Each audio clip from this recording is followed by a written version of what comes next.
Bonsoir à tous. Le magazine Santé et Spiritualité, tous les jours de 17h30 à 19h sur Ici Maintenant, 95.2 FM, ici-maintenant.com pour nous écouter via Internet.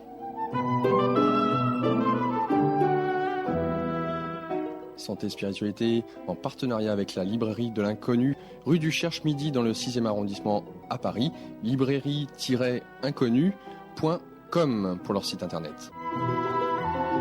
Et nous retrouvons Laurent en direct de la librairie de l'Inconnu. Laurent, bonjour à toi. Bonjour à toi Alexandre, bonjour à tous ceux et celles qui nous rejoignent sur 95.2, donc la radio Ici Maintenant par Île-de-France, ici-maintenant.com pour nous écouter, nous regarder via Internet. Aujourd'hui, bien entendu, comme tu viens de le dire Alexandre, en direct de la librairie de l'Inconnu qui se trouve au 84 rue du Cherche-Midi dans le 6e arrondissement à Paris, avec François de Mirbeck pour représenter la librairie. François, bonjour à toi pour cette rentrée. Bonjour mon cher Laurent, ça fait plaisir après ces 2 mois de te retrouver en pleine forme et tout rajeuni. Oui, tout rajeuni, écoute, tu étais très gentil, je te remercie. Tu as très bonne mine, donc ça me fait bien plaisir que pour cette rentrée, tu sois au beau fixe pour tous les lecteurs qui viennent dans cette librairie. Librairie santé, tout ce qui est alternatif, la spiritualité, l'ésotérisme, le mysticisme. Voilà, un petit univers qui se trouve près de la gare Montparnasse. Voilà, et qui fait bien, du bien comme on dit, en ces moments un peu difficiles, parce qu'on peut mettre sa vie dans une autre perspective que celle que nous entendons comme étant obligatoire par les médias interposés. Donc oui, il y a des choses qui sont possibles, oui, il y a des façons de raisonner qui nous amènent à des choses beaucoup plus sympathiques que ce qu'on pense. Et comme on n'a plus d'argent, il faut mieux avoir des idées. Ça date un peu, mais ça revient quand même. Et c'est pour ça que Santé et Spiritualité sera toujours une émission qui sera avec Ici et Maintenant, bien sûr, l'émission Bienvenue à la Librairie de l'Inconnu, parce que je pense que notre mission est la même. Et puis en plus, maintenant, je vais te laisser.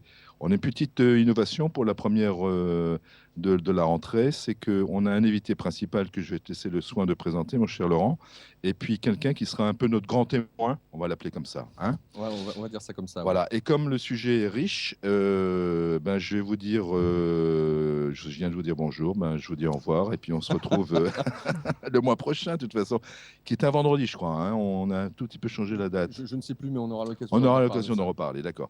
Alors, je vous souhaite une très très bonne émission à l'écoute de Ici Maintenant, Santé et Spiritualité. Et je vous laisse entre les mains expertes de notre ami Laurent. Merci à toi François. Aujourd'hui avec nous, notre invité, donc le docteur Jean-Claude Lapraz, un médecin, pour ce livre intitulé « La médecine personnalisée, retrouver et garder la santé ». Et attention à l'éditeur, ce qui est quand même révélateur de bien des choses, Odile Jacob. Odile Jacob, l'éditeur qui alors, est censé être très sérieux pour tout ce qui a trait à la médecine. On ne publie pas chez Odile Jacob n'importe qui pour dire n'importe quoi. Donc pour qu'un médecin puisse être publié chez eux, c'est vous dire la reconnaissance, quelque part, que le docteur Jean-Claude Lapraz a, à travers ce livre, La médecine personnalisée, retrouver et garder la santé. Docteur, bonjour. Bonjour, alors on se tutoie, on a eu l'occasion de se tutoyer, c'est pas notre première rencontre. Oui, bonjour. Alors très heureux de vous avoir dans le cadre de cette émission, Jean-Claude. La médecine personnalisée, donc retrouver et garder la santé. On va avoir l'occasion durant 1h30 d'en parler, bien entendu. Mais je souhaite aussi qu'on puisse présenter un autre médecin, une femme, le docteur Marie-Pierre Goumy avec nous. Marie-Pierre Goumy, bonjour. Bonjour. Très heureux de vous accueillir dans le cadre de cette émission, docteur Goumy. Alors vous êtes présente pourquoi ? Tout simplement parce que vous avez eu l'occasion de lire ce livre. Et je crois qu'on n'est pas trop deux à poser des questions, surtout pour un médecin comme vous, de pouvoir être au plus proche de ce qu'a écrit le docteur Jean-Claude Lapraz, de la manière dont il reconsidère totalement le corps, d'une manière vraiment holistique pour le coup, avec une spécificité dont on aura l'occasion de parler durant cette émission. Donc vous me serez d'une grande aide à pouvoir poser des questions certainement beaucoup plus pertinentes d'un certain côté, plus dans le détail, je dirais, pour qu'on puisse avoir une vision d'ensemble la plus vaste possible. Donc, un grand merci d'être présente. Avec plaisir. Merci à vous deux de m'accueillir. Merci de participer, en tout cas. Merci. Alors, Jean-Claude, comment dire ? Vous êtes médecin, c'est une chose. Vous êtes aussi phytothérapeute. J'aimerais qu'on puisse aborder la manière dont vous avez commencé votre carrière, et peut-être les différents jalons qui vous ont amené à reconsidérer finalement tout le bagage universitaire que vous avez reçu. Votre question m'amène à poser d'abord un préalable, à savoir que je ne suis pas médecin phytothérapeute. Il y a une confusion qui traîne dans l'esprit du public qu'à partir du moment où on est médecin, on utilise la plante médicinale, on fait de la phytothérapie, on est phytothérapeute. Donc il faut d'abord définir ce qu'est la médecine, que c'est un art d'aborder le vivant, de comprendre le vivant, de décrypter les symptômes, de les analyser, de les intégrer dans une vision globale pour arriver à établir un diagnostic et ensuite seulement arriver au terme de ce diagnostic à poser des choix thérapeutiques.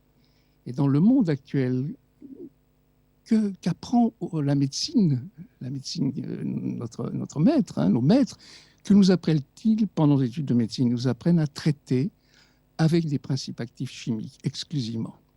Donc la plante médicinale, qui était le fondement de toute médecine, a totalement disparu, non seulement de la pratique, mais de l'enseignement.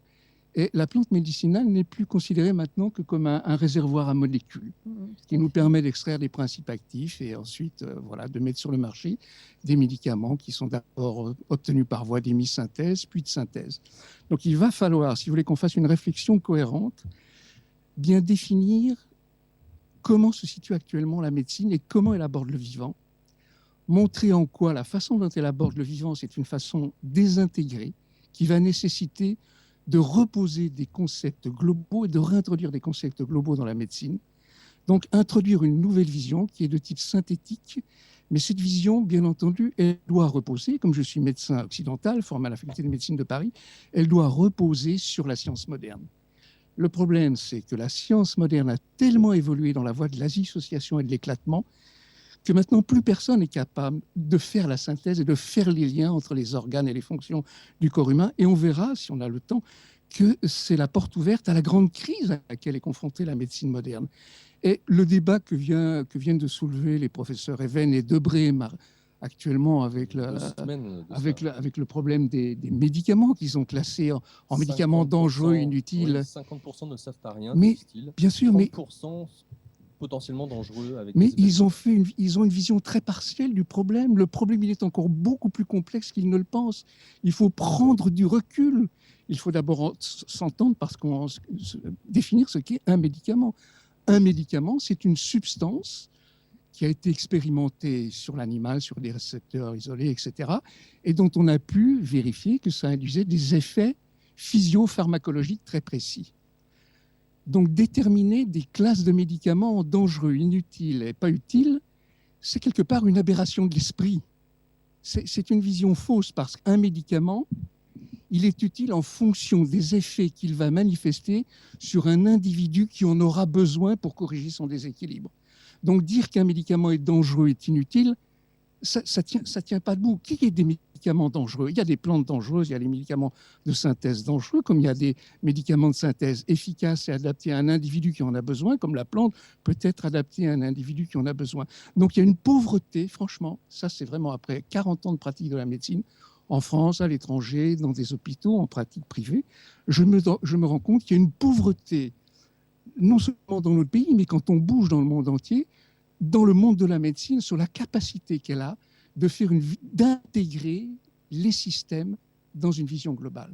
Donc, par exemple, aux États-Unis, il y a un vaste courant, depuis une quinzaine d'années, je suis allé très souvent aux États-Unis, il y a un vaste courant qui s'est développé, dit de médecine intégrative. Mais la façon dont ils considèrent, et ça a du succès, et il y a des résultats, mais on verra qu'il faut aller plus loin, la façon dont ils considèrent le vivant et l'approche de la médecine intégrative, c'est en réalité une juxtaposition de trucs, de moyens thérapeutiques, d'oligo-éléments, de plantes, d'aiguilles, de réflexion, de relaxation, etc. Mais ce qu'il faut d'abord comprendre, et ce que je voudrais essayer de faire comprendre à nos auditeurs, c'est que d'abord, il faut comprendre ce qu'est le vivant. Avant d'aller au traitement, il faut comprendre ce qu'est le vivant. Or, la médecine ne comprend plus ce qu'est le vivant. Et c'était un des buts de ce livre, lorsque Marie-Laure de Clermont-Tonnerre, journaliste, oui, m'a sollicité pour faire ce travail de réflexion. Elle m'a dit, moi je suis confronté en tant que patiente à des problèmes qu'on n'arrive pas à résoudre parce qu'on ne m'écoute pas, on ne me comprend pas, on dissocie mes symptômes, personne n'est capable de faire la synthèse. Donc, ce que je voudrais essayer de vous apporter, c'est qu'il y a actuellement des médecins en France et dans le monde qui se sont réunis en groupe de médecins qui utilisent la méthode scientifique et qui introduisent une vision globale basée sur les données de la science actuelle. C'est très important. Alors, c'est très différent de l'approche homéopathique, ça n'a strictement rien à voir. C'est différent des approches orientales de la santé, parce que nous introduisons les concepts de la science moderne. Je suis un médecin occidental et formé à la science médicale la plus pointue, et donc je dois utiliser, pour me faire comprendre par mes confrères, parce que c'est eux qu'il faut convaincre d'abord. Hein, ils doivent comprendre qu'il y a d'autres visions possibles que celle qui est généralisée actuellement, qui est une médecine éclatée, standardisée, et dont tout le monde s'accorde à reconnaître les limites à côté des grands succès. Il y a des grands succès, on greffe des foies, on ressuscite des morts pratiquement, mais ça concerne 5% des malades. Et regardez actuellement le scandale des médicaments, tout ce qu'on a pu dénoncer dans la presse depuis quelques années, mais c'est faramineux.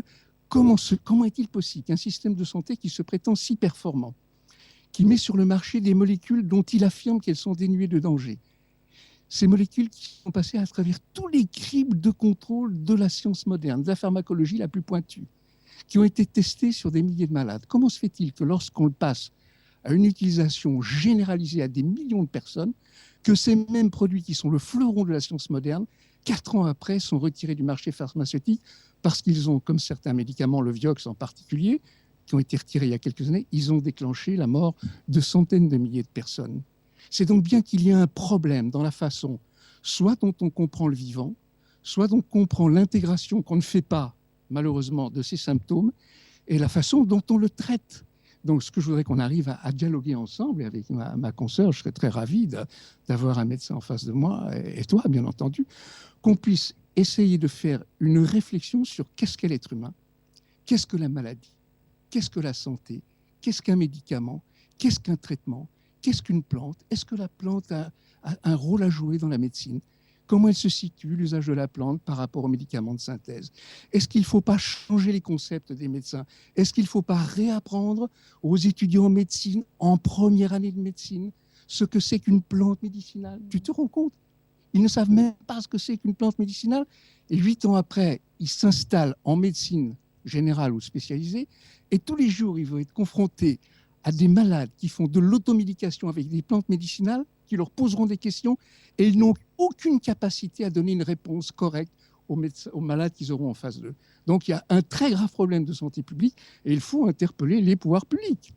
Hein, il y a une réflexion de fond à faire, et qui n'est pas faite. Le pays, la France est scléreuse au niveau des idées en médecine, et il n'y a pas d'idées nouvelles. On est toujours dans la même voie d'approfondissement d'une médecine éclatée, d'un symptôme, d'une ultrastructure, donc on reviendra à ce que c'est que le vivant, et de trouver un récepteur qui va agir à ce niveau-là. Certes, ça peut être utile, mais la réalité est beaucoup plus complexe que ça. Ça peut guérir un malade, mais ça peut aussi le tuer. La même molécule qui aura réussi sur l'un va être inefficace sur l'autre. Donc il y a des problèmes de fond et qui sont des problèmes véritablement épistémologiques. Il faut repenser la science médicale. Et j'ai maintenant 70 ans cette année, je me permets de commencer à parler après avoir travaillé dans les hôpitaux en France, à l'étranger. Et c'est pour ça que j'ai écrit ce livre. Pourquoi la médecine personnalisée? Parce qu'on est dans une médecine dépersonnalisée, on est dans une médecine éclatée. Il y a un courant qui se dessine, je ne sais pas si je parlais à ma consoeur, qui est les médicaments personnalisés. C'est une toute première étape. C'est-à-dire qu'il commence à comprendre que les tumeurs, par exemple, dont un malade est porteur, un malade cancéreux, vous voyez, 2 malades qui ont la même tumeur, il y en a un qui va survivre et l'autre, 2 ans après, il va mourir d'un cancer généralisé en ayant le même type de traitement pour apparemment le même type de tumeur. Donc vous dites bien, la notion de la personne et de la spécificité de chacun d'entre nous joue un rôle fondamental dans la capacité ou non de gérer sa maladie et d'aller vers la guérison, d'aller vers la mort, malheureusement. Donc, je pense qu'il faut qu'on dialogue avec notre consoeur. Hein. Je vous laisse la parole. Oui, tout à fait. Moi, simplement pour rappeler mon cursus, en fait, j'ai fait médecine générale. Et effectivement, quand j'ai commencé les remplacements, très vite, les premières choses qui m'ont choquée, c'était de voir des personnes qui revenaient pour des renouvellements médicamenteux, alors que ce soit dans des dépressions ou des maladies auto-immunes ou des pathologies chroniques, et qui finalement n'étaient pas soulagées et commençaient à avoir la problématique des effets secondaires de ces mêmes médicaments. Et donc très vite, en fait, dès les premiers mois, on est confronté à cette limite de notre médecine. Et ce qui est très frustrant parce qu'on a fait quand même 8-9 ans d'études. Et au final, nous, on ne sait prescrire que ce qu'on nous a enseigné à la fac et à la faculté de médecine. En aucun cas, effectivement, on ne nous parle des plantes, en tout cas comme aspect thérapeutique. Donc moi, ça a été une des choses. Bon, alors moi, je ne me suis pas tournée en première intention vers, vers les plantes, mais beaucoup plus vers l'acupuncture. Je pense aussi que c'était justement cette approche holistique et globale de la médecine traditionnelle chinoise qui m'a attirée, puisque pour eux, ils prennent vraiment en compte le corps, l'âme et l'esprit. Alors évidemment, l'acupuncture est un des courants thérapeutiques qui est accompagné de la diététique, du mode de vie, de la gymnastique, de la pharmacopée, bon, on peut relier à nous par les plantes et l'aromathérapie. Et ce qui est essentiel et primordial, bien évidemment. Et pour, donc en médecine traditionnelle chinoise, chaque organe est relié à une saison, est relié à un sentiment, enfin, et rien n'est dissocié. Donc oui, voilà, moi, ça a été vraiment un des facteurs qui m'a fait suivre ce courant-là. Et à l'époque, eh bien, l'acupuncture était enseignée à la faculté de médecine. Donc, c'était finalement une des portes ouvertes qui nous était offerte pour avoir cette approche globale du patient. Peut-être pour faire comprendre à nos auditeurs Oui. Ce qu'est l'approche de la médecine actuelle par rapport à une médecine qui devrait être intégrative. Je pense que je vais jouer le rôle du médecin face à vous qui êtes patiente.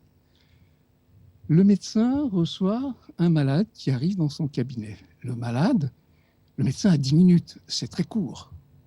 Il a le temps de s'asseoir, le médecin a le temps de l'écouter quelques minutes, de regarder le symptôme pour lequel il vient. Il a la mal à la gorge, je regarde la gorge. Il a la mal à la tête, il va voir si les réflexes fonctionnent normalement pour essayer de dépister s'il n'y a pas une tumeur cérébrale ou quelque chose comme ça. Et puis très vite, il va le traitement qui est le traitement contre le mal de tête, contre le mal de gorge. Ça, c'est une vision qui est une vision du symptôme. C'est-à-dire que le symptôme rapporté par le malade n'est pas intégré dans le fonctionnement physiologique global de l'individu.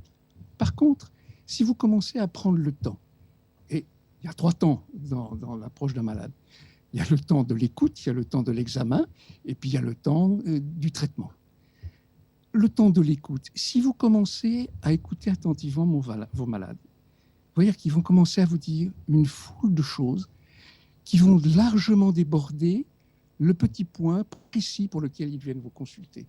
Et cet ensemble de choses, qui est donc une constellation de signes, si vous les regardez avec l'attitude d'un médecin qui, en tête, a toutes ces études de physiologie. La médecine nous a appris ça, à regarder à travers le regard de la physiologie.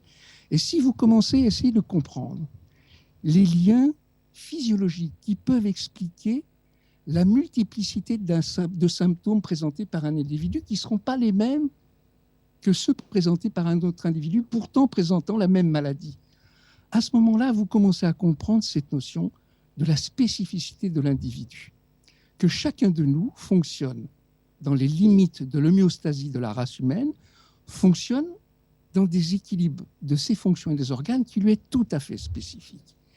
Et donc, cette étape qui est totalement négligée par la médecine actuelle, qui est le temps de l'écoute, qui est un temps catastrophiquement massacré. Il faut dire que pour les auditeurs, que quand vous avez un patient dans votre cabinet, vous restez, surtout le premier rendez-vous, 1 heure, 1 heure et demie avec ce dernier.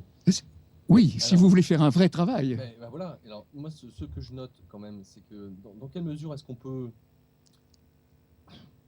être un médecin dit généraliste, pouvoir consacrer du temps et de l'écoute auprès de ses patients, lorsqu'on est enfermé dans des Je catégories sais. de médecine, Je sais. et alors, soit effectivement c'est 24 € la consultation, on reste 20 minutes avec un Je médecin, sais. c'est de l'abattage, Je on n'a pas ce sais. temps d'écoute. Je Comment est-ce sais. que vous-même, et c'est pour ça que je vous posais cette Je question au sais. début, Je sais. Je c'est sais. un choix.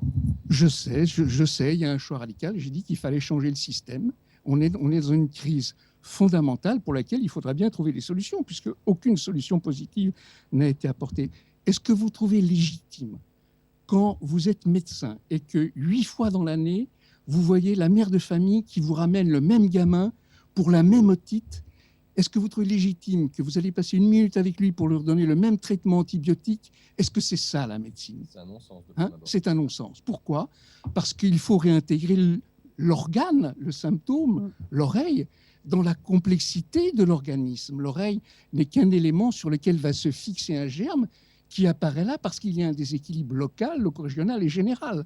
Donc, à partir du moment où vous commencez à comprendre que vous devez réintégrer le symptôme dans l'organisme et l'organe dans sa relation avec les autres organes et avec la globalité de l'organisme, votre regard change et vous devenez attentif à l'autre. Et tout ce que vous dit l'autre, ça a un sens. Et vous dites plus, celui-là, il m'emmerde avec ses conneries, comme j'entends des confrères le dire. Comment voulez-vous que les médecins qui ont 8 minutes, montre en main, accordées par la sécurité sociale, à consacrer un malade, comment voulez-vous que ces médecins, ils aient le temps de consacrer à leur malade une écoute? Or, l'écoute, elle est capitale. Je vais dire, donner des exemples. Vous avez des malades qui viennent vous voir et qui, si vous prenez le temps de vous parler, au bout de 5, 6, 10, un quart d'heure, 20 minutes, et vous savez, c'est curieux, chaque année au mois de septembre, j'ai des rêves en couleur, et ça dure 2 mois, et après ils disparaissent. Et puis d'autres qui vous disent, j'ai de l'acné qui subit des poussées, toujours au printemps, à la même période. Est-ce que vous croyez que ça n'a pas une signification? Et quand vous savez que la physiologie nous apprend que la capacité d'avoir cette créativité des rêves en couleur, ça peut être lié à l'activité d'une hormone hypothalamique qui s'appelle la TRH, à ce moment-là, vous comprenez que c'est tellement important d'écouter le malade pour qu'il va vous donner une foule de symptômes dont les médecins actuellement n'ont rien à foutre, sinon pour faire un diagnostic de maladie, mais ils ne feront pas un diagnostic de terrain, c'est-à-dire ce qui va permettre de comprendre ce qui génère la maladie et ce qui permet que la maladie et les déséquilibres s'expriment. Donc ce temps, il est capital. Et il faut changer les concepts. Sinon, on va tous crever, ça c'est sûr. Il n'y a qu'à voir le nombre de gens qui meurent sous l'effet des médicaments actuellement. C'est extrêmement dangereux. Et ils deviennent de plus en plus performants, plus en plus toxiques, plus en plus dangereux. Il faut les manier avec une extrême prudence. Ils ont raison, Even et Debré, de dire ça. Ils ont raison, mais très partiellement. Ils voient le problème par le petit bout de la lorgnette. Ils n'ont pas le recul suffisant pour gérer le problème. Alors, donc, première étape, c'est l'écoute.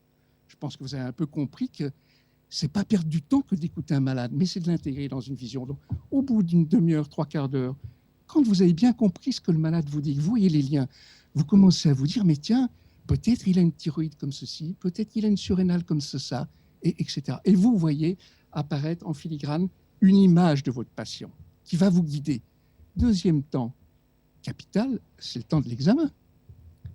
Combien de médecins actuellement savent encore examiner les malades? Moi, je suis affolé. C'est pas compliqué pour ma part, Oui. je ne suis pas dans le domaine, Oui. mais se faire tâter, toucher, tripoter, ça n'existe plus. Enfin, on voit pas. Ils ont plus le temps. Pourquoi? Parce qu'ils ne savent pas tirer d'un examen clinique subtil des renseignements qui pourraient les aider à compléter l'idée qu'ils ont eue au terme de l'écoute de leurs patients. Et surtout, ils ne font pas les liens entre les signes. Par exemple, vous n'aurez pas la même information, déjà rien qu'en regardant votre malade, s'il a des gros sourcils épais ou ses sourcils ne sont pas épais. Ça vous donnera tout de suite une idée de la façon dont la structure de votre patient fonctionne au plan de l'activité des hormones mâles d'origine surrénalienne par rapport aux hormones féminines. Donc il y a toute une nouvelle sémiologie qu'on apprend aux élèves et aux médecins qui suivent notre enseignement, puisqu'on a un enseignement maintenant qui est internationalisé, on pourra en parler après, qui permet aux médecins de mieux comprendre comment rattacher les signes non seulement aux symptômes, mais à la notion de terrain, c'est-à-dire à ce qui est caché, on en parlera tout à l'heure du terrain. Donc au terme de cette deuxième étape, où vous introduisez la notion de relativité des signes entre eux, à ce moment-là, votre panorama il change complètement et vous commencez à voir que si le petit gamin il a son oreille qui récidive 8 fois par an, c'est parce qu'il a un système parasympathique trop fort, un pancréas exocrine qui ne va pas, etc., etc.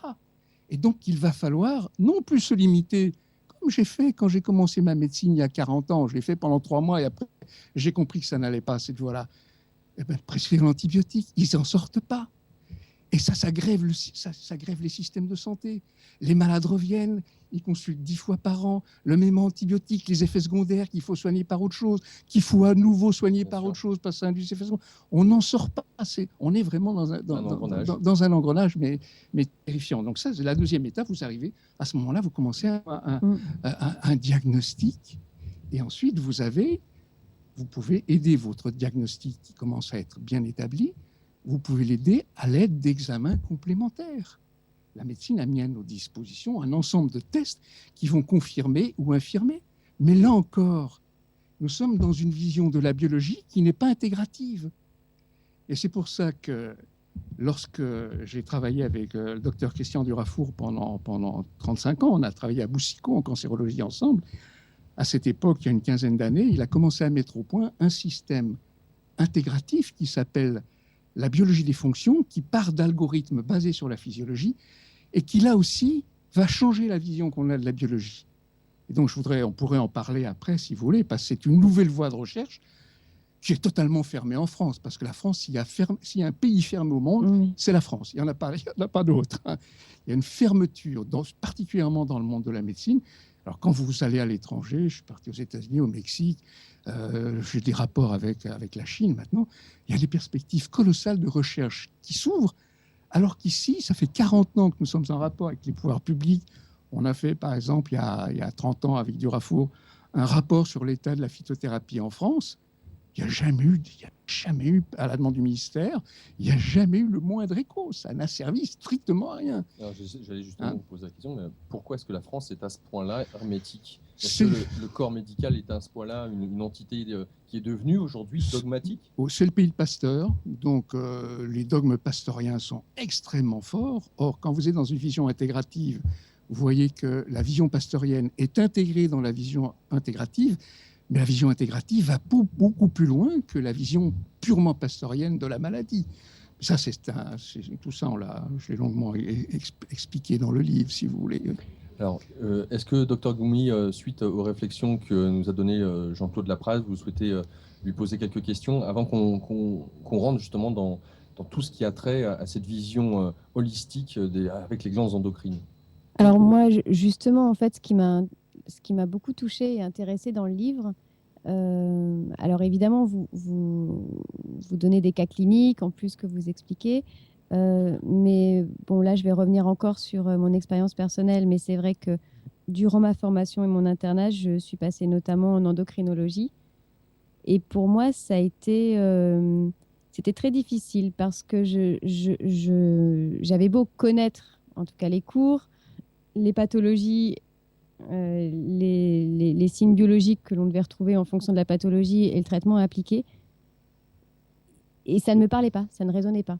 Et en fait, quand j'ai lu votre livre,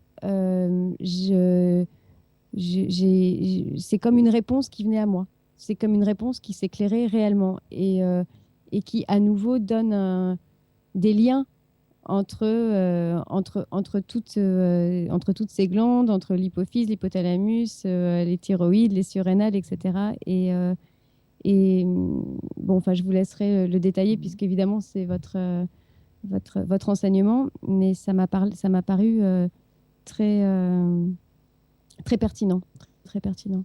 Ouais. Merci, je suis touché de vous avoir touché, c'est sûr.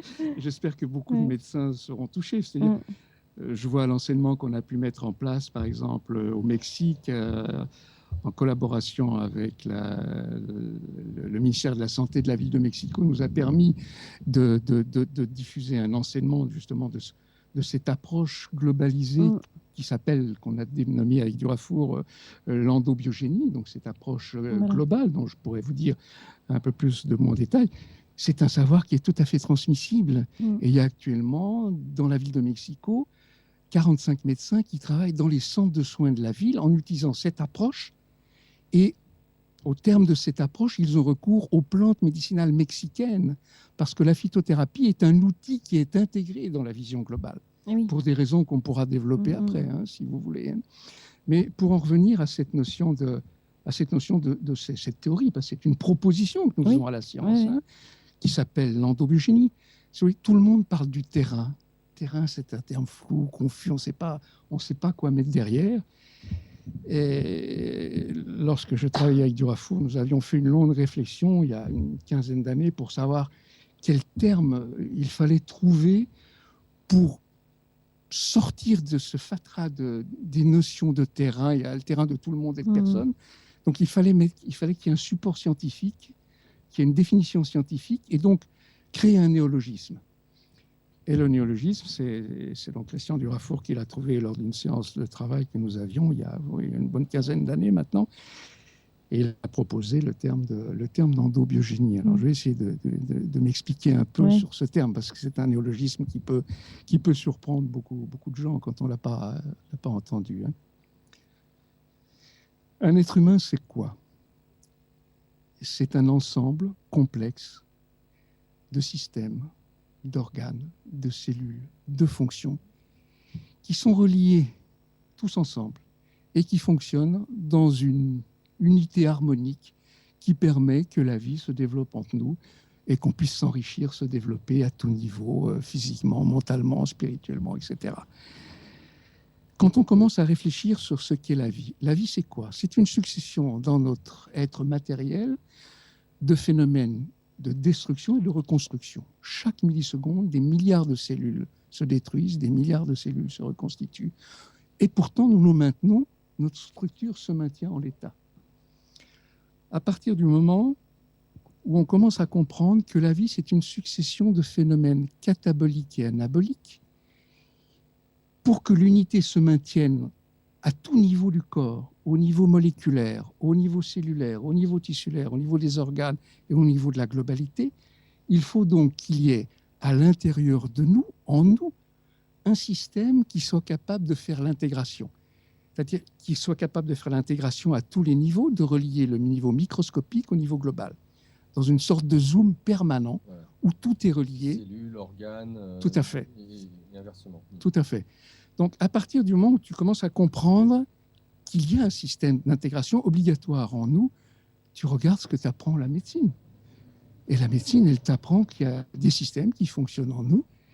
Et tu te dis, mais pour qu'il y ait l'unité et que cette unité soit capable de se reconstruire tout le temps, de faire face à l'agression, de s'enrichir à tout niveau, comme je t'ai dit, il faut bien qu'il y ait un système gestionnaire qui, à chaque instant, fonctionne et corresponde à tous les niveaux, gère tous les niveaux et se gère lui-même en tant que globalité. Quand on regarde les données de la science, bien, contrairement à ce qu'on pourrait croire, ce n'est pas le système nerveux qui est le système fondamental, mais c'est le système hormonal. Pourquoi? Parce que c'est lui qui gère le métabolisme, c'est-à-dire les phénomènes de la vie, anabolie et catabolisme, et qui gère tout à tout niveau tout le temps, et qui se gère lui-même. Et alors, il est évidemment organisé lui-même en tant que système, avec des niveaux de fonctionnement et des feedbacks entre le haut et le bas, entre la périphérie. Alors, si tu veux, l'endobiogénie, c'est une proposition de définir, de faire une approche du terrain à travers une théorie qui pose en principe que le système intégrateur dans le corps humain, c'est le système endocrine. À partir du moment où tu définis les choses comme ça change toute ta vision de la médecine. C'est-à-dire que tu as les mêmes données que tes confrères, mais tu les vois autrement. C'est comme si tu enlevais subitement un verre que tu avais dans l'œil. On voit la même réalité, c'est-à-dire qu'on a la même réalité, le même objet en face de nous, mais le regard qu'on pose sur cette réalité n'est plus le même. Il n'est plus le même parce qu'il s'éclaire autrement. Et au lieu de moi, quand j'ai commencé médecin généraliste il y a 40 ans, dans le 15e, tout près d'ici, et avoir 30 malades par jour, des gars qui revenaient tout le temps, je n'avais pas l'œil ouvert. C'est petit à petit que cette nécessité d'une réflexion s'est engagée dans ma vie, et que lorsque, pour te raconter l'introduction de la plante médicinale, pourquoi je suis arrivé pas tout de suite à la médecine globale. Quand tu te poses des questions et que tu as des échecs avec tes patients, tu commences à rechercher autour de toi. Fin d'études de médecine, je m'étais intéressé à l'homéopathie Très vite, j'ai été déçu par l'homéopathie au plan de l'approche, parce qu'il n'y avait pas la réflexion scientifique. Il manquait la physiologie. Et donc, c'est apprendre par cœur une matière médicale et ensuite faire d'emblée d'aller de la matière médicale, c'est-à-dire des signes qu'on rattache à un médicament, pour les identifier chez le malade porteur d'un symptôme, d'un ensemble de symptômes, et de faire coller l'un avec l'autre, ce n'était pas suffisant. Il manquait la réflexion physiologique. Or, nous sommes des médecins, et donc on doit faire la réflexion physiologique. Alors, pourquoi la plante? Donc, au bout de quelques mois de pratique de cette médecine, que font malheureusement tous les médecins? Parce qu'ils n'ont pas le choix, on leur propose rien d'autre, on leur donne pas les moyens de faire autre chose. On leur donne pas un enseignement, on leur donne pas la capacité, on leur impose des règles qui sont édictées par un système qui en réalité dépend des multinationales de la chimie, on n'en sort pas. C'est un problème extrêmement complexe. Donc, quand tu es confronté à des échecs et que tu te sens responsable et que tu ne peux plus supporter le regard du malade en face de toi et qui te dit « Docteur, ça fait 5 fois que je viens vous voir, j'ai de plus en plus de problèmes. » Tu commences à te dire « Merde, alors il y a quelque chose qui ne va pas, il faut que je trouve une solution pour lui. » Hein, et les confrères, ils cherchent des solutions. Malheureusement, ils ne les trouvent pas parce qu'on ne leur propose pas. Si, il y a quand même des grands courants, il y a eu les courants de l'antimédecine, il y a eu le courant des médecines douces, tout ça, mais on est encore loin de tout ça dans la médecine officielle et dans la science. Hein. Donc, tu cherches. Et puis, les hasards de la vie ont fait que, à 29 ans, j'ai rencontré un médecin qui s'appelait le docteur Valnet, qu'un copain m'a fait connaître. Et Valnet, qui était un chirurgien de guerre, qui travaillait au ministère de la Guerre, qui avait fait l'Indochine, je l'ai rencontré en même temps qu'un autre chirurgien, même jour, en 72, tu vois que c'est loin, il fait exactement 40 ans. Je les ai rencontrés tous les deux à l'Automobile Club Médical, et je voyais ces deux chirurgiens. Moi, j'étais jeune, ils avaient 20 ans de plus que moi. Je voyais ces deux géants de la chirurgie qui faisaient des trucs. Le professeur Régnier était membre de l'Académie. Il est devenu après membre de l'Académie de chirurgie, donc un homme remarquable. Je les voyais discuter entre eux. Tout d'un coup, pendant le repas, Valnet se tourne vers moi et me dit « Tu fais une médecine de con ». Je lui dis, attends, toi, tu es un grand-père. Nous, ça a bougé, la science. Toi, tu l'as appris 20 ans avant nous, la médecine.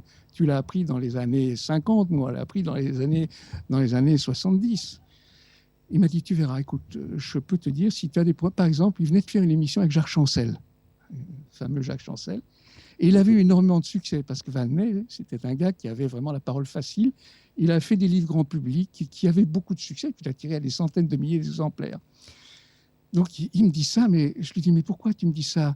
Il m'a dit, par exemple, quand je soigne des cystites, je n'utilise jamais les antibiotiques. Je lui dis, écoute, moi je les utilise, mais j'ai beaucoup d'échecs, j'ai des récidives. Il me dit, devant le professeur Régnier, avec qui, 20 ans plus tard, Durafour et moi, nous allions travailler ensemble en cancérologie à l'hôpital Boussicot. Il nous a introduit Régnier 20 ans plus tard, suite à avoir eu des échanges avec nous.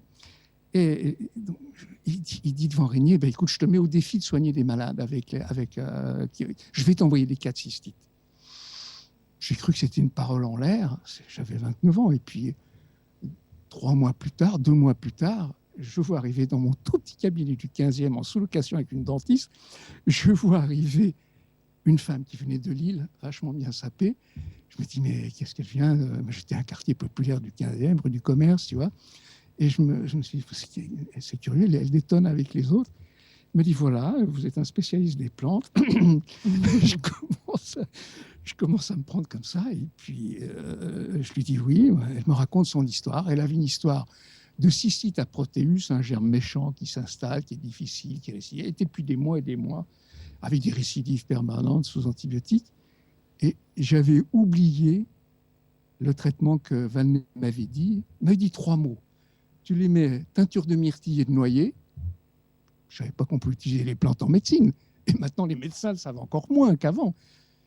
Et huile essentielle de lavande et genièvre.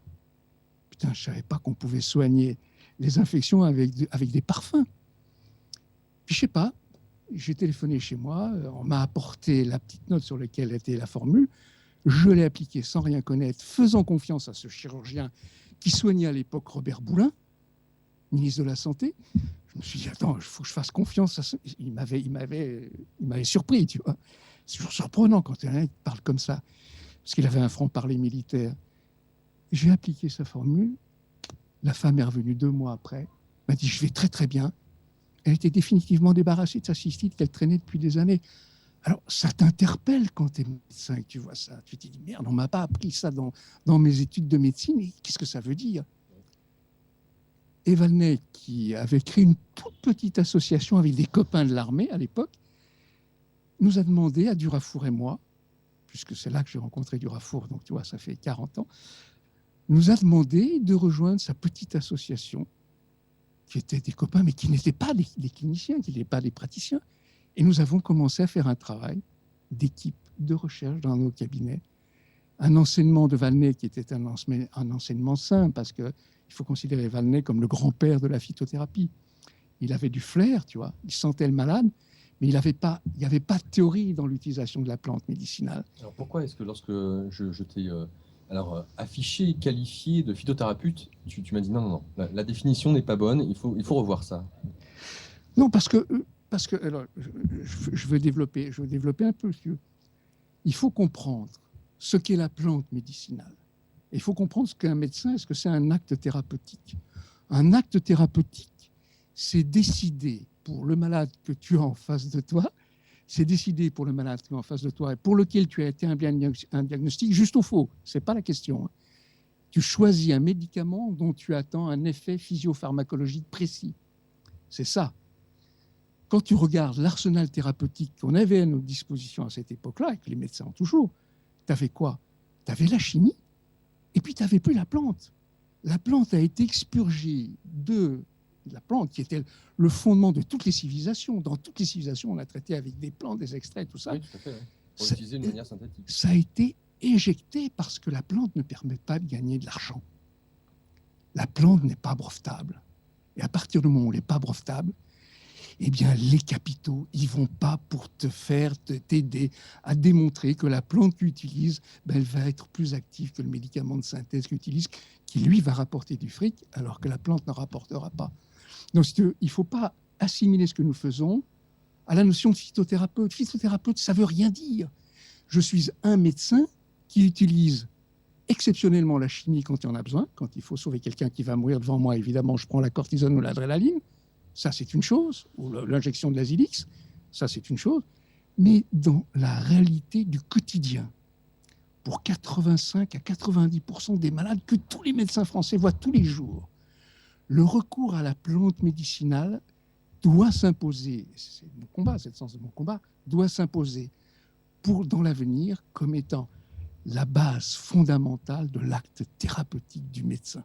Et ça, on pourra rentrer dans l'explication et la justification, seulement la science actuelle ne veut pas voir, parce que ça va contre les intérêts idéologiques, contre la conception, contre un système en place qui est un système purement analytique et qui n'est plus capable de faire la synthèse et qui a expurgé la phytothérapie parce que c'est beaucoup trop complexe, l'usage des plantes globales.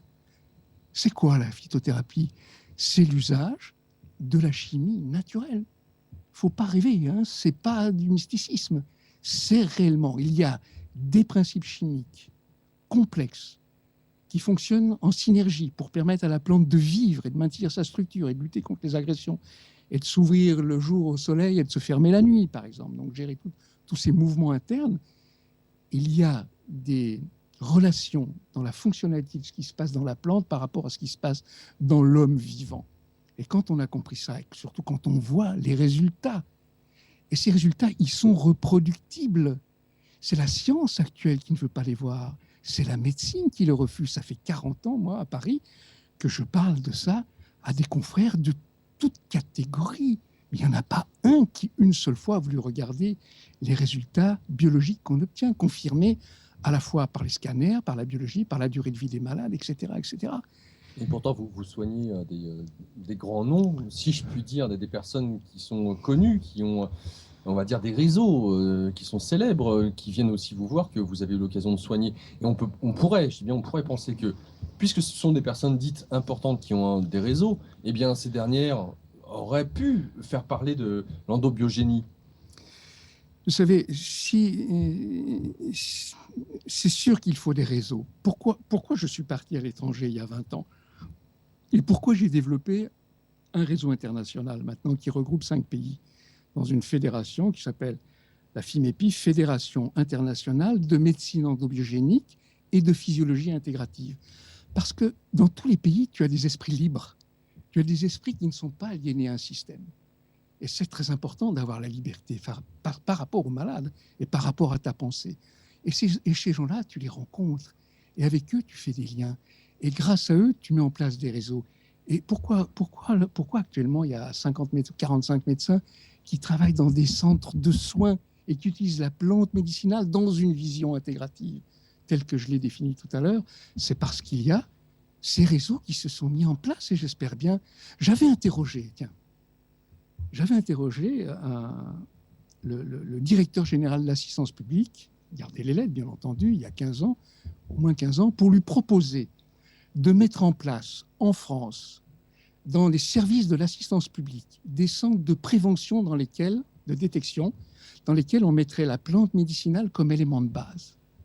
Je n'ai jamais eu de réponse. Quand j'ai eu l'occasion de rencontrer, avec Durafou encore, là, le doyen, il y a une dizaine d'années, qui était responsable de la réforme des études médicales en France, au moment où tout le monde se posait des questions sur le sens de la médecine, sur les dangers des médicaments, ce qui est devenu maintenant bien pire avec tout ce qu'on a vécu et tout ce qu'on va vivre, malheureusement. On l'a rencontré et on lui a parlé de la plante médicinale comme élément de base que tout médecin devrait savoir utiliser, au lieu de prendre d'emblée des armes dangereuses, de prendre des armes qui ont une activité plus physiologique, moins toxique, parce qu'il y a des règles de prescription qu'il faut apprendre. On l'a dit, voilà, sous votre contrôle, on va mettre en place, dans une faculté de médecine à Paris, pour 100 médecins généralistes que vous choisiriez, sous votre contrôle, on va mettre en place un enseignement que nous avions déjà mis en place en Tunisie, et qui a donné naissance à des Tunisiens qui pratiquent depuis de nombreuses années maintenant l'usage de la phytothérapie clinique dans le cadre de l'endobigénie. Il nous a dit, vous savez, c'est compliqué, tout ça. Ici, on est en France, il faut les concepts, ça bouge pas, il faudrait passer par l'université, et puis passer. Et puis il nous a dit, vous savez, ce que je vous conseille, mais amicalement, hein, je vous conseille d'aller faire vos preuves aux États-Unis. Je dis, mais monsieur, j'y suis parti depuis quelques années. Il m'a dit, continuez, pourquoi? Il me dit, et je lui dis, pourquoi? Il me dit, parce que vous savez, dans ce pays, on travaille encore a priori, alors qu'en France, on ne travaille qu'a posteriori. C'est-à-dire, c'est la fermeture. Il n'y a pas d'ouverture d'esprit. Il n'y a pas d'ouverture. Et le système, il est verrouillé, je peux vous assurer. Maintenant, je suis libre de parler. J'ai 70 ans, comme je t'ai dit tout à l'heure. Si tu ne parles pas à 70 ans, tu ne parles jamais. Hein. Le but de ce livre, c'est ça, former les médecins, c'est ça, diffuser cette information qu'il y a une autre réalité qui existe, dont les malades auront un bénéfice. Parce que dans ce livre, si tu l'as lu, je ne sais pas si tu l'as lu attentivement. Oui, hein, également, oui, hein, tout à fait. Excuse-moi de te tutoyer. Oui, avec plaisir. Eh bien, j'ai demandé à des confrères anglais, tunisiens, mexicains, américains, de faire état des résultats qu'ils obtenaient dans leur pratique à eux, que ce soit des dermatologues, que ce soit des pédiatres, que ce soit des médecins généralistes, que ce soit d'autres spécialités, plutôt que de parler de ma salade. C'est ma salade, j'en ai rien à foutre. Mais par contre, que ce soit les autres qui disent, oui, cette approche, elle donne des résultats et on juge la valeur d'un arbre à ses fruits, et que d'autres voient qu'il y a des fruits, comment veux-tu ne pas continuer à diffuser l'information? Mais dans ce sacré pays qu'est la France, diffuser des informations, c'est quasiment impossible. Il y a une fermeture totale. Et je ne sais pas si le nouveau ministère de la Santé qui s'est mis en place va aller dans une ouverture comme ça. Je pense qu'ils sont eux aussi aliénés aux multinationales. C'est terrible. Je rappelle donc le livre du docteur Jean-Claude Lapraz, La médecine personnalisée, retrouver et garder la santé, aux éditions Odile Jacob. Avec nous aussi comme invité le docteur Marie-Pierre Goumi, médecin acupunctrice, pour justement pouvoir poser des questions. D'ailleurs, le docteur Goumi, est-ce que vous avez des réflexions, peut-être des questions à poser au docteur Lapraz suite à ces propos? Moi, je suis tout à fait le discours et oui, non, moi, je suis tout à fait d'accord avec vous justement sur ce que vous évoquiez. Après, quand vous parliez de la phytothérapie, dire que la médecine la refuse, elle fait même plus que la refuser parce qu'elle la rabaisse en fait en disant bah, tu peux prendre des plantes, en fait, c'est pas grave, ça fait rien. Et donc, en fait, non seulement on n'a pas cet enseignement à la faculté, mais en plus, on a une fausse vision à se dire les plantes ne servent à rien. Or, c'est complètement faux. On sait qu'il ne faut pas prendre justement de l'échinacée, par exemple, même si ça renforce les défenses immunitaires et ça fait beaucoup de bien pendant à trop long cours, parce que ça peut avoir un effet boomerang inverse. Mais comme en fait, c'est pas grave parce qu'on peut l'acheter en pharmacie, parapharmacie ou dans des magasins bio, bon, bah, en fait, c'est pas grave, ça sert à rien. Donc voilà, la problématique, je trouve qu'elle est aussi là, c'est-à-dire qu'en plus, elle est refusée, mais dénigrée, et finalement, tout est faussé, et ça devient dangereux, effectivement, c'est ce que vous disiez au départ, aussi bien pour le patient que également pour les médecins qui finalement ne sont pas formés. Ils disent bah oui, bon, bah, prenez-le, de toute façon, ça fera pas de mal. Et au final, donc les patients vont prendre. D'ailleurs, vous le témoignez également dans certains cas cliniques où certains patients vont également en prendre. En même temps, ils vont prendre un traitement allopathique. Et puis bon, finalement, ça peut faire quand même boomerang dans le corps. Donc, c'est une vraie science et qu'il ne faut absolument pas mettre de côté. Votre remarque est très très juste et je vous remercie de pouvoir rebondir sur Ouais. ce que vous dites, parce qu'il y a une incohérence dans la pensée actuelle. Quand vous regardez des grands professeurs en cancérologie, des gens compétents dans leur domaine, qui le matin enseignent à leurs étudiants la complexité du fonctionnement du corps humain, comment il y a des récepteurs partout, comment un médicament peut induire des effets multiples, et que ces mêmes médecins, lorsque l'après-midi, ils reçoivent dans leur cabinet des patients cancéreux qui leur disent « Docteur, je suis en train de prendre des plantes médicinales avec votre traitement chimiothérapeutique, est-ce que je peux continuer ?» La réponse est « Mais ça n'a strictement aucune importance. » Vous vous rendez compte de l'incohérence de la position? C'est une position non scientifique. C'est très stupéfiant. Et ça, c'est très généralisé. Et voire, on Très, parle très de généralisé. poudre de perlimpinpin aussi. Bien sûr. J'ai déjà entendu. C'est des gens. Ben, on ne peut pas leur faire grief. Ils sont victimes du système. Non, mais bien sûr. Mais ils sont responsables aussi parce qu'ils restent dans le système. On peut remettre en cause un système dans lequel on est. Hein. Ouais, il y a quand même la liberté de l'individu jusqu'à présent encore. Hein. Alors, comment vous êtes justement, vous, tourné avec le docteur Durafour vers l'importance des glandes endocrines? Parce que jusqu'à maintenant, ces dernières ne sont pas, sont reconnues comme étant des organes qui effectivement génèrent des hormones, qui ont de l'importance pour justifier certains cycles, que ce soit chez l'homme, chez la femme, bien entendu. Source de nos émotions, dit-on. C'est pour ça qu'à la rigueur, l'homme serait considéré un peu comme une machine, avec la prédominance du cerveau, bien entendu. Les glandes endocrines étant un peu secondaires. Cependant, vous nous dites qu'elles ont une importance capitale, que toute l'homéostasie du corps s'en réfère aux glandes endocrines. Donc comment est-ce que vous-même, et avec le docteur Durafour, vous avez pu justement trouver cette voie-là? Qu'est-ce qui vous a mis sur la piste? Ben, si vous voulez, on est parti des données de la science. C'est seulement le regard que tu poses sur les données. C'est toujours la même chose. Si tu ne fais pas les liens, tu ne les vois pas. Si tu n'ouvres pas ton œil intellectuel qui te permet de voir les liens, tu vas avoir une réalité et tu passeras en permanence à côté de cette réalité. Mais il ne faut pas limiter la notion d'hormone dans l'esprit du public, c'est l'action sur le mental ou sur l'action sur le système génital, la reproduction. Mais attends, les hormones, elles participent à la gestion de toute cellule à tout moment, dans tous les endroits du corps, pour permettre, ce que je disais au départ, la destruction et la reconstruction. Hein, donc, alors là, il y a toute une proposition d'approche qui est faite dans le cadre de l'endobiogénie, où justement on explique comment fonctionne ce système et comment il fonctionne non seulement de façon verticale, dans des feedbacks périphérie et centre, mais dans des logiques horizontales. Parce que tu vas comprendre, quand tu as une usine de fabrication de voitures, il y a quelqu'un qui dirige l'usine, il y a un programme qui fait que tu vas introduire des pièces dans l'étape 1, qui vont passer par l'étape 2, 3, 4, 5, et au bout, tu vas sortir la voiture. C'est exactement pareil dans le corps humain. Et le gestionnaire, c'est le système hormonal qui gère à tous les niveaux. Donc, c'est lui qui va donner dans des séquences très particulières et selon un ordre très spécifique, l'enchaînement des ordres qui vont parvenir à la périphérie. Et alors là, donc, c'est toute une théorie qui est développée. Et cette théorie, elle se justifie, elle se vérifie par cet outil biologique dont je t'ai parlé tout à l'heure, qui s'appelle la biologie des fonctions, dont Durafour a fondé les bases il y a une vingtaine d'années quand nous travaillions à Boussicot. Parce que quand on était à Boussicot, on se rendait compte qu'on avait des malades cancéreux qui étaient stabilisés. Les examens de sang paraissaient strictement normaux. On se disait, ils sont vachement bien, on revenait dans 3 mois, hein, parce qu'il y avait un suivi attentif au départ. 3 mois plus tard, il revenait, généralisation de cancer. On se dit, merde, comment se fait-il que dans la biologie, 3 mois avant, il n'y avait pas des indicateurs qui étaient présents? C'est qu'il y a quelque chose qu'on ne savait pas voir.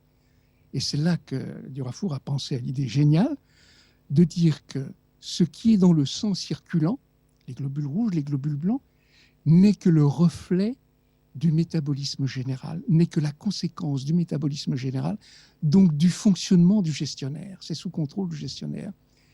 Et prenons un exemple. Les globules rouges, les globules blancs, quand on regarde ce que nous apporte. Donc, s'il y a beaucoup de globules rouges, c'est une polyglobulie, il n'y en a pas, c'est une anémie, on fait un diagnostic. C'est un diagnostic simple. Il y a beaucoup de globules blancs, on dit c'est une infection. Il y a peu de globules blancs, on dit c'est une leucopénie. Donc, on pose un diagnostic sur le symptôme biologique, comme on le pose sur le symptôme physique, de ce que dit le malade, par exemple, ou du signe qu'il présente. Mais si tu vas plus loin, si tu commences à réfléchir, à ouvrir ton esprit en utilisant les données de la science, tu regardes, tu te dis, mais qu'est-ce qui gère la fabrication des globules rouges dans le corps humain? Tu vas à tes bouquins de physio, tu te dis, mince, mais effectivement, fondamentalement, ce sont les androgènes, les hormones mâles. Et tu vas à tes bouquins, tu regardes ce qui gère la synthèse des globules blancs, partout dans tous les bouquins, c'est écrit, et ce sont les estrogènes. Si tu fais un rapport entre le nombre de globules rouges par rapport au nombre de globules blancs, ça va te donner une idée de la façon dont, au plan global, dans la façon dont les hormones mâles par rapport aux hormones femelles agissent sur la synthèse de ces éléments, quel est leur ratio d'activité. Et donc, on détermine des fonctions androgéniques et fonctions estrogéniques. Donc, ce premier ratio simple, il fallait y penser, c'est génial. Ce premier ratio simple, globule rouge sur globule blanc, te donne une idée de l'activité androgène sur estrogène. Donc, tu construis une première brique à partir des éléments qui sont dans le sang circulant. Et puis, tu prends d'autres éléments. Dans les globules blancs, tu as des variétés, les éosinophiles, les monocytes. Tu regardes là aussi ce qui gère la synthèse des éosinophiles, des monocytes, et tu t'aperçois qu'il y a la CTH, une hormone de stress, et la FSH, une hormone qui gère justement la production des monocytes. Tu fais un deuxième rapport qui commence à te donner une autre fonction. Donc, tu obtiens des briques de fonctions à travers des algorithmes basés sur la physiologie. Ce n'est que de la physiologie, c'est pas hors la science. D'ailleurs, il y a des millions de publications dans le monde qui le prouvent. Et ces systèmes, quand tu as des cubes de fonctions, à ce moment-là, tu fais des algorithmes d'algorithmes. Tu couples des fonctions. Et tu vois apparaître un panorama qui te montre ce qui est caché dans le sang circulant. Et où là, tu vois comment fonctionnent les axes hormonaux, comment au plan métabolique, au plan tissulaire. Et tu as une vision totalement différente qui te permet de faire de la vraie prédiction, parce que tu vois les tendances morbides apparaître bien avant que la maladie explose. Donc, tu peux mettre en place une vraie stratégie de prévention. Parce que pour l'instant, la prévention, c'est quoi? Il n'y a pas de prévention en médecine, c'est de la détection précoce. C'est-à-dire, la prévention du cancer, c'est évidemment limiter ce qu'on appelle les agresseurs cancérigènes, mais c'est aussi s'efforcer de faire une détection précoce. Mais quand tu mesures la première cellule au scanner, ça fait déjà 1 gramme de tumeur, c'est 10 puissance 12 cellules, et il a fallu des années pour que ça se constitue. Donc c'est tout le chemin en amont de ça. Donc c'est un outil qui est en cours d'évaluation aux États-Unis. Nous faisons des travaux en France avec certains organismes officiels. Il y a des premières publications qui vont sortir à la fin de l'année aux États-Unis dans des revues scientifiques pour justement porter à la connaissance de nos confrères français la réalité, ce qui existe et qu'ils ne savent pas et qu'il faut qu'ils sachent. Et après, ils utilisent l'outil et ça sera à eux de critiquer. Parce que le débat de la science, c'est quoi? Tu proposes une idée, hein, tu ne peux pas être un chercheur isolé. Il n'y a pas de chercheur isolé. Il n'y a que des équipes et tu dois soumettre ton travail à la critique, à l'analyse, au contrôle par les autres, par des équipes. Mais on n'est pas, dans notre pays, on n'en est pas là. Il n'y a même pas une écoute sur la possibilité que. Pourquoi ? Parce qu'on est dans une médecine qui dit « nous sommes la science, c'est nous qui avons le savoir, en dehors de nous, il n'y a pas de vérité ». Ils n'ont pas compris que leur vérité est partielle, elle est basée sur une vision purement analytique du vivant. Regarde, par exemple, il y a des progrès révolutionnaires qui sont faits avec les nouveaux médicaments ciblés, hein, qui s'appellent des médicaments personnalisés. Et ils disent qu'ils font de la médecine personnalisée, ce qui est en contradiction avec ce que j'écris dans le livre. Parce que la médecine personnalisée, c'est prise en compte de la personne, c'est pas prise en compte seulement de la tumeur. Donc ils ont encore une grande étape à faire pour aller jusque-là. Ces médicaments qui sont vraiment actifs, qui coûtent des fortunes, sais-tu qu'il y a les nouveaux médicaments ciblés dans le traitement de certains cancers dans les phases très avancées et dépassées? Sais-tu combien ça coûte par an, par malade? 10 000 euros. 100 000 euros. C'est monstrueux, c'est monstrueux. Et malheureusement, ça apporte un plus, mais le plus qu'on peut espérer de ces médicaments, il est en réalité très limité, parce que quand tu regardes les études qui sont publiées sur ces nouveaux médicaments, je pourrais te donner des noms de produits, hein, il suffit d'aller dans mon bouquin, hein, tu verras que ces médicaments donnent 3 mois de survie en plus, 4 mois, à des malades qui sont déjà en fin de vie. Est-ce que c'est vraiment une révolution dans les concepts? C'est bien sûr c'est bien, c'est un plus. Mais le jour où on a réintroduit le malade, la personne, la médecine personnalisée au cœur du système, alors là oui, ces médicaments, non seulement ils manifesteront leurs effets, mais leurs effets seront amplifiés par le soutien global qu'une médecine personnalisée prenant en compte tous les systèmes et les fonctions dans lesquels la plante médicinale bien utilisée, bien codifiée, parce qu'il y a des règles de prescription que la médecine actuelle ne connaît pas, qu'elle refuse de connaître, à ce moment-là, tu vas avoir une rupture de seuil et tu vas avoir un changement d'efficacité. Je prends le défi, si ce défi nous est donné en France, de travailler dans les hôpitaux, de travailler et de valider sous le contrôle des hospitaliers ce type de travail. Je trouve cela étonnant, puisque vous avez fait mention, docteur Valnet, qui vous a permis d'avoir cette ouverture suite à vos études un peu critiques, qui vous proposait justement des teintures mères, des huiles essentielles. C'est comme ça que vous avez soigné votre première cystite auprès de cette patiente. Ce que je trouve étonnant, c'est qu'il y avait déjà cela, et apparemment le docteur Valnet, c'était Indochine, c'était les années 50, voire avant la Deuxième Guerre mondiale.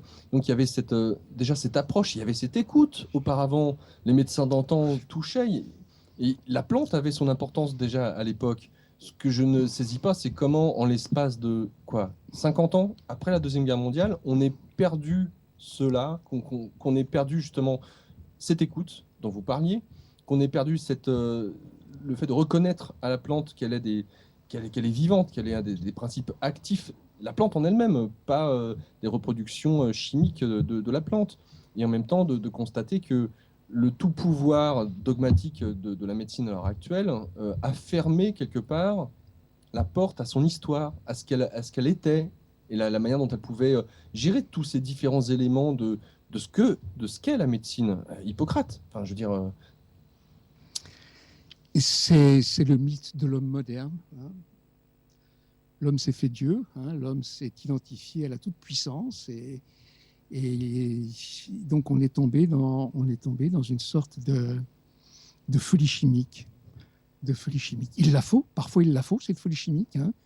Bon, il m'est arrivé à Boucicaut, avec Dorafoun, il m'est arrivé de nous battre contre des cancérologues qui voulaient arrêter les traitements chimiothérapiques, alors que nous utilisions les plantes. Tu te rends compte un peu le paradoxe, mais parce qu'on pensait que les plantes qu'on donnait en association au traitement chimique permettraient au malade de passer un cap difficile, de supporter et de lui permettre de bénéficier de l'action du médicament de synthèse. Donc, tu vois, c'est pas une guerre contre la chimie. Ouais. C'est replacer l'outil thérapeutique dans une vision différente. Hein. Mais le médicament chimique, il a sa place au cœur de l'endogénie. Il n'est pas en dehors, comme l'acupuncture, ce que tu fais. L'aiguille a sa place. Il y a ses indications et ses limites. La plante a sa place et ses limites, bien évidemment. On n'est pas dans une folie, on n'est pas dans... C'est pour ça que je te disais, quand tu m'as associé à phytothérapeute au départ, je t'ai dit non. Je t'ai dit non, je suis un médecin et j'utilise des moyens que la médecine met à notre disposition. Seulement, elle ne met pas à la disposition des médecins la plante qui doit être le fondement même de toute médecine. Oui, en tout cas, à travers cet outil qui est la phytothérapie, il y a chez toi, Jean-Claude, une vision globale, holistique, justement de tout ce qui peut être utile à faire en sorte que le malade puisse être guéri. Parce que finalement, c'est ce qu'on cherche, c'est à réharmoniser ce fameux terrain, Bien sûr. d'où l'endobiogénie.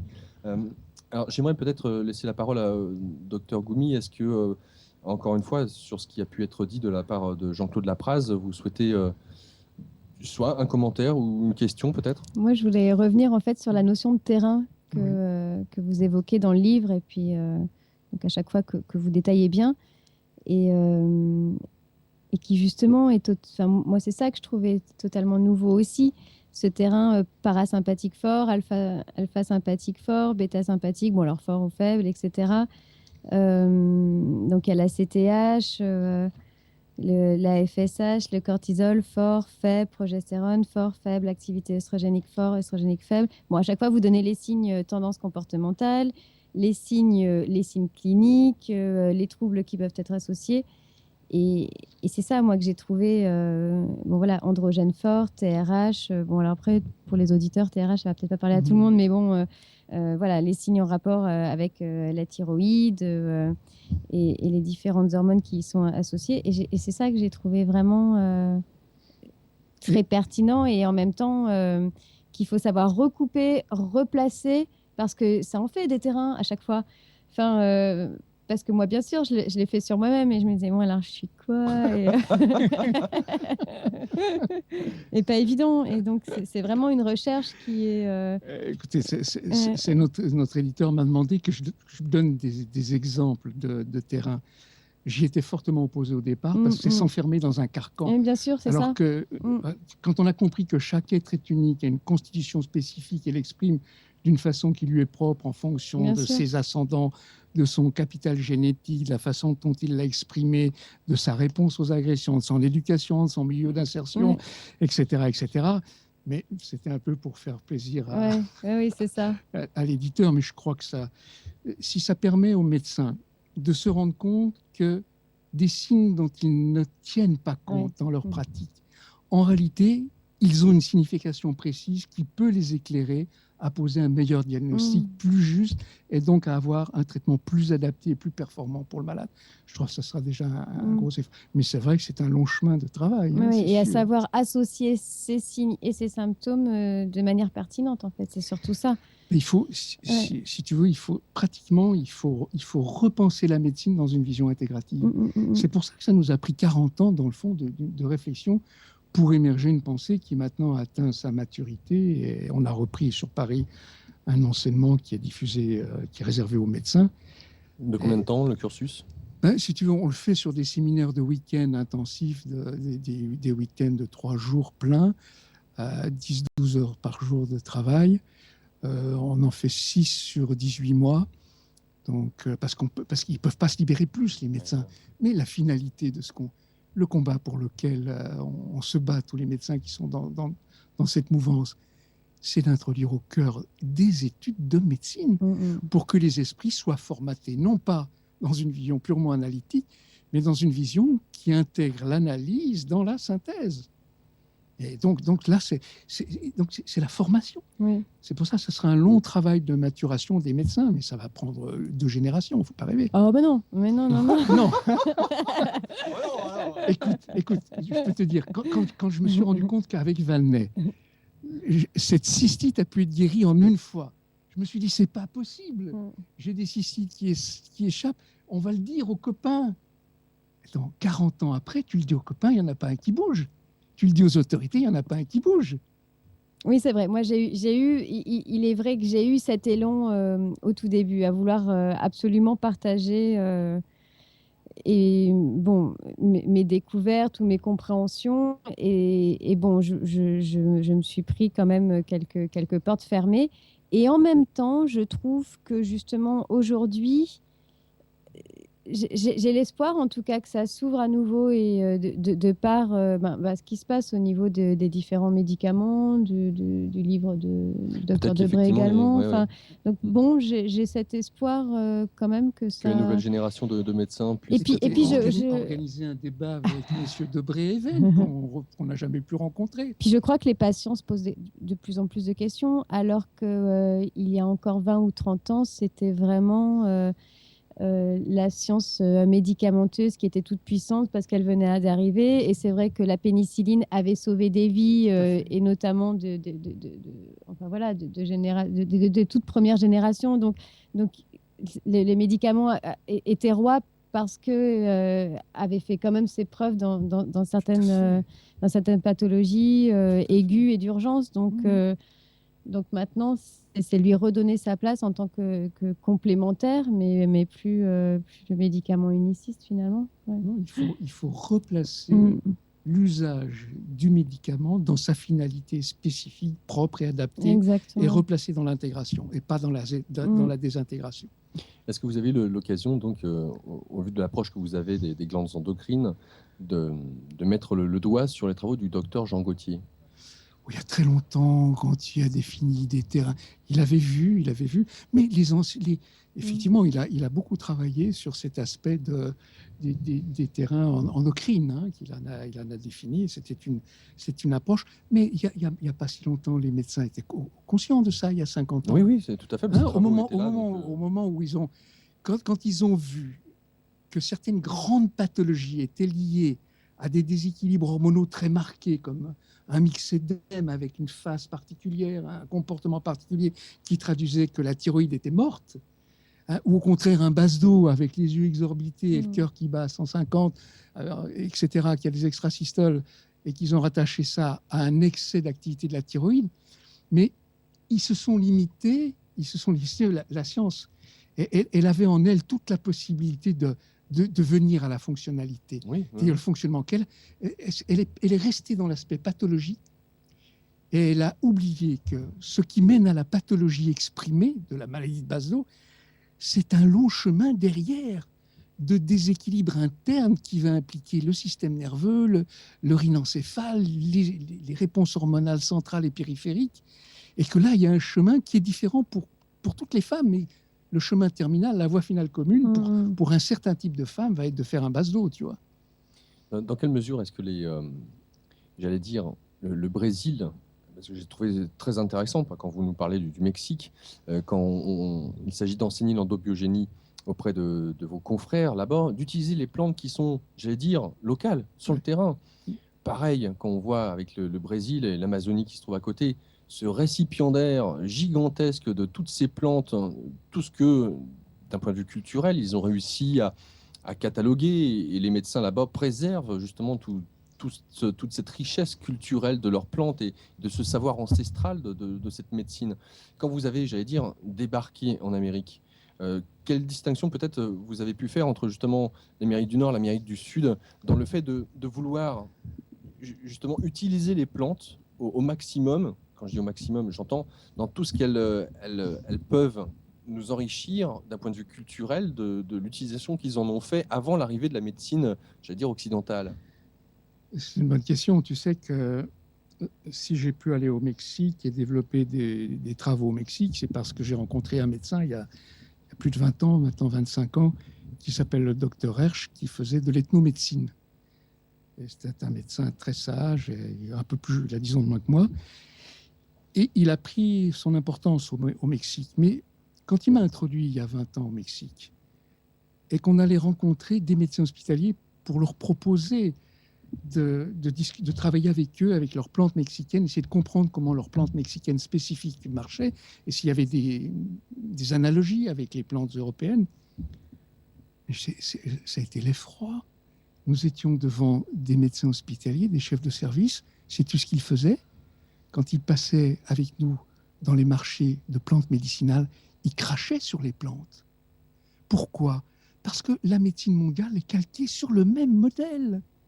Que ce soit au Mexique, au Brésil, en Argentine, partout ailleurs, c'est le modèle occidental de la pensée cartésienne, pasteurienne, analytique, chimique, dépendant des multinationales. Et c'est parce qu'il y a eu une opportunité politique au Mexique qu'il a été possible de faire cette expérience 17 ans plus tard. Parce que pour des raisons politiques, il y avait nécessité d'essayer de réintroduire la plante médicinale dans le système de santé pour permettre aux populations pauvres de la ville Oui, de c'est ça. 25 millions d'habitants à Mexico, permettre à cette population pauvre d'avoir accès à des soins avec des plantes locales. Et comme nous avions fait un travail en amont avec Paul Hersch et la Société mexicaine de phytothérapie et d'endobogénie depuis des années, il y avait des médecins, des jeunes médecins qu'on avait formés à cette pensée, comme on forme un peu partout dans les pays où on est allé, en Tunisie, ailleurs, comme on a formé des groupes de médecins, qui au moment où il y a eu l'opportunité politique, ils étaient prêts à prendre l'enseignement avec nous. On a enseigné pendant 18 mois, et maintenant ils continuent, ils sont dans le cadre de la fédération, tu vois. Mais il ne faut pas croire, faut pas croire, c'est extrêmement compliqué.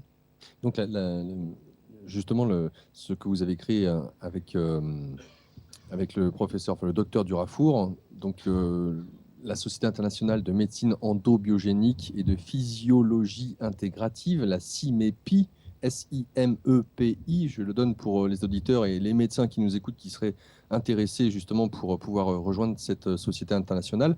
Dans quelle mesure cette dernière a une aura, un impact?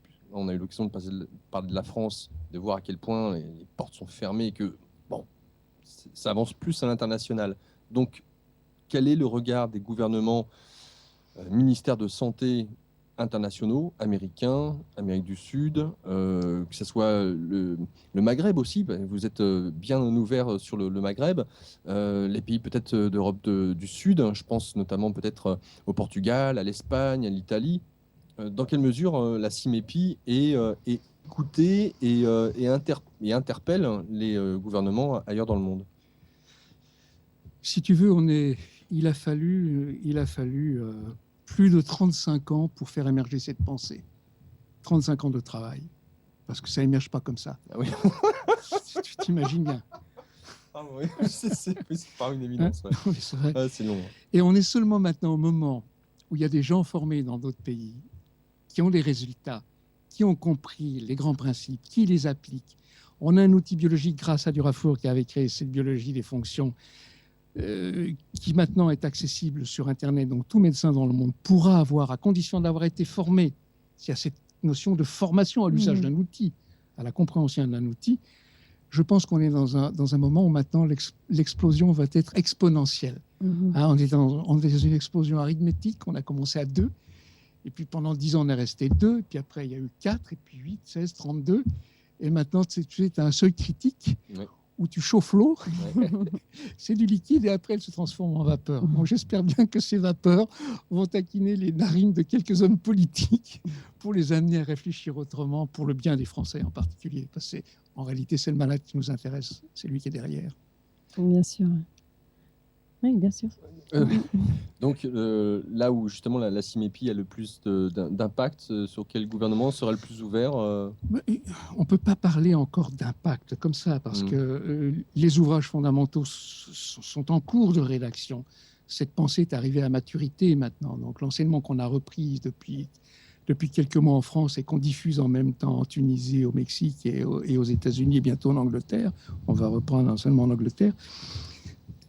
Maintenant, ça peut toucher les médecins parce que l'outil didactique existe. Il n'existait pas. Peux-tu t'imaginer que dans la nouvelle vision intégrative que tu vas faire, par exemple, de l'approche du cholestérol, par exemple, si on est 5 à travailler sur cette vision d'approche pour la replacer dans une vision qui intègre les données de la science actuelle, qui montre les limites de cette approche, qui montre ses possibilités et qui montre pourquoi il faut la dépasser et la replacer autrement.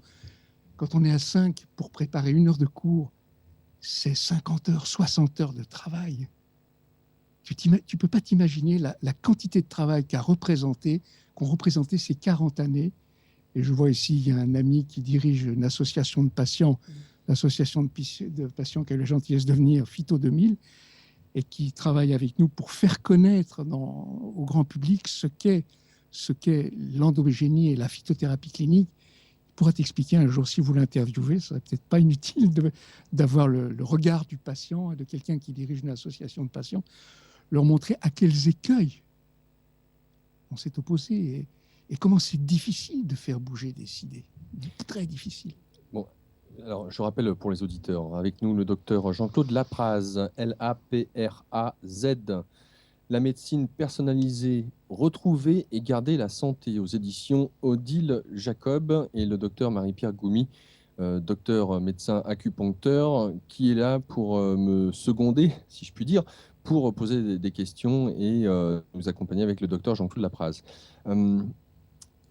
Au vu de ce livre, j'imagine que tous ceux qui le liront auront, en tout cas comme moi, cette flamme, à l'image du docteur Goumy qui en témoignait tout à l'heure, en disant, mais alors voilà, où est-ce que je peux moi-même me situer par rapport à ce que vous décrivez de cette vision holistique, intégrative de ce que je suis, moi, la maladie, et où se trouve, entre guillemets, mon terrain, quelles sont mes faiblesses, peut-être mes qualités.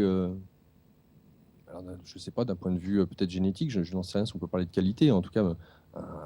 La génétique est inclue dans le système anthropogénique, elle n'est pas en dehors. Hein. Ouais, c'est pour ça que je parle de. C'est pour ça que je ne sais pas si je peux dire qualité. Il s'agit juste d'une hérédité. Donc, bon.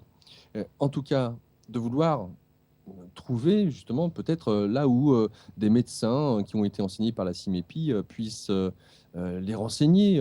Vers qui doivent-ils se tourner? Je sais qu'il y a un docteur Jean-Claude Lapraz. Maintenant, mais je ne prends plus de nouveaux malades depuis longtemps, alors il ne faut pas s'adresser à moi. Voilà, donc où est-ce qu'un auditeur ou un lecteur du livre puisse-t-il se tourner vers qui? Quoi?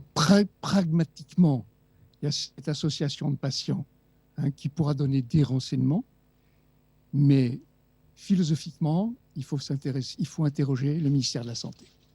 C'est lui qui est en cause.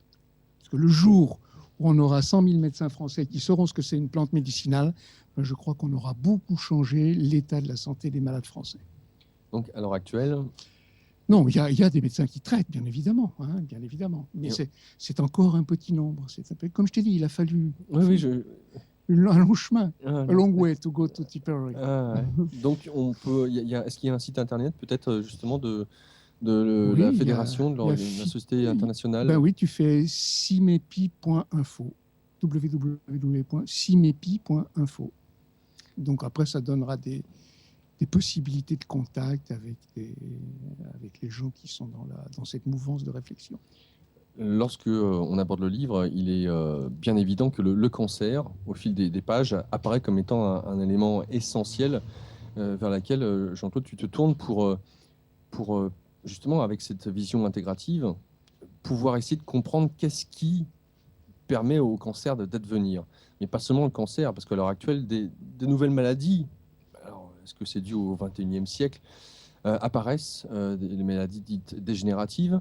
On parle aussi beaucoup d'allergies en tout genre ou d'intolérance alimentaire qui émergent comme ça, alors qu'il y a encore 30 ans, on n'en parlait pas du tout. Donc, dans quelle mesure l'endobiogénie porte un regard spécifique peut-être par rapport à ces nouvelles maladies ou nouvelles pathologies?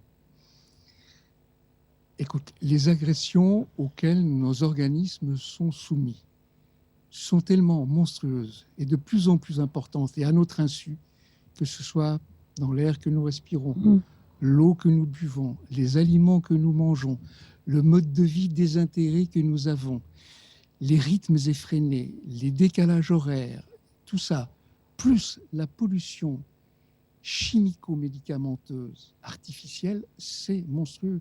Comment veux-tu que des organismes qui sont en équilibre, dont certains sont précaires de structure, comment veux-tu que lorsqu'ils sont soumis à des perturbateurs endocriniens, par exemple, certains vont manifester très rapidement un effet cancérigène, alors que les autres, plus solides dans leur structure, ne vont pas le manifester.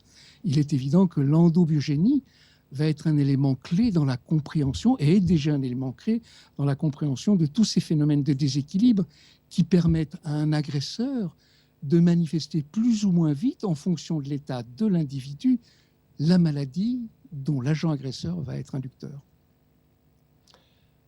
Alors, nous arrivons à la fin de cette émission, quelques minutes à peine. Je redonne donc pour les auditeurs le titre de ce livre du docteur Jean-Claude Lapraz, La médecine personnalisée, retrouver et garder la santé, aux éditions Odile Jacob. Docteur Marie-Pierre Goumy avec nous. Docteur, est-ce que vous souhaitez peut-être des réflexions avant que nous nous quittions auprès de Jean-Claude Lapraz? Non, moi je suis ravie. En fait, si j'aurais d'autres questions, mais en fait, elles seraient beaucoup plus longues à développer. Et je crois que c'est pas en 2 minutes qu'on arriverait C'est sûr. à réellement. Non, non, là, ça va pas être possible. Donc, en tout cas, moi, je vous remercie tous les deux d'avoir pu être le témoin de cet échange. Moi, ce que je constate, enfin, dans votre approche, alors, c'est par rapport à la mienne, à nouveau, je vais faire un parallélisme et un écho, mais en médecine traditionnelle chinoise, c'est exactement ça, prendre le patient également dans sa globalité, être dans une médecine préventive, de manière à réguler un organe, réguler un terrain. Et en fait, c'est peut-être aussi en ça où moi j'ai trouvé un écho dans ce livre, c'est que vous avez cette approche, évidemment pas orientale ou de tradition chinoise, mais purement occidentale, avec également la formation que j'ai eue, la même que la vôtre, à savoir faire des bilans sanguins, et donc beaucoup plus via le corps, en tout cas dans la biologie. Et je trouve que c'est une belle synthèse finalement entre ces deux approches. Et c'est pour ça que moi je m'y suis retrouvée. Ouais, je trouvais qu'il y avait vraiment cet abord montré autrement, puisque finalement, nous, quand on régule des méridiens ou des organes avec des aiguilles ou des plantes, mais finalement, c'est exactement la même approche. C'est une approche globale, comme je vous ai dit, mais qui est basée sur la physiologie telle qu'elle est actuellement enseignée. Oui, tout à fait. En tout cas, merci, vous avez été super sympa. J'ai passé un bon moment avec vous. J'espère que les personnes qui nous ont écoutés aussi, et j'espère que ça leur donnera pour certains d'entre eux un peu plus d'espoir s'ils ont des vrais problèmes. Merci Jean-Claude Lapraz, merci le docteur Jean-Claude Lapraz, merci à vous docteur Marie-Pierre Goumy. Merci à tous les deux. Merci Marie-Pierre. Merci cordialement et chaleureusement. Je rappelle que nous étions aujourd'hui en direct de la librairie de l'Inconnu au 84 rue du Cherche-Midi dans le 6e arrondissement à Paris. Je rends l'antenne à Alexandre au studio. Merci Alexandre pour avoir supervisé cette émission.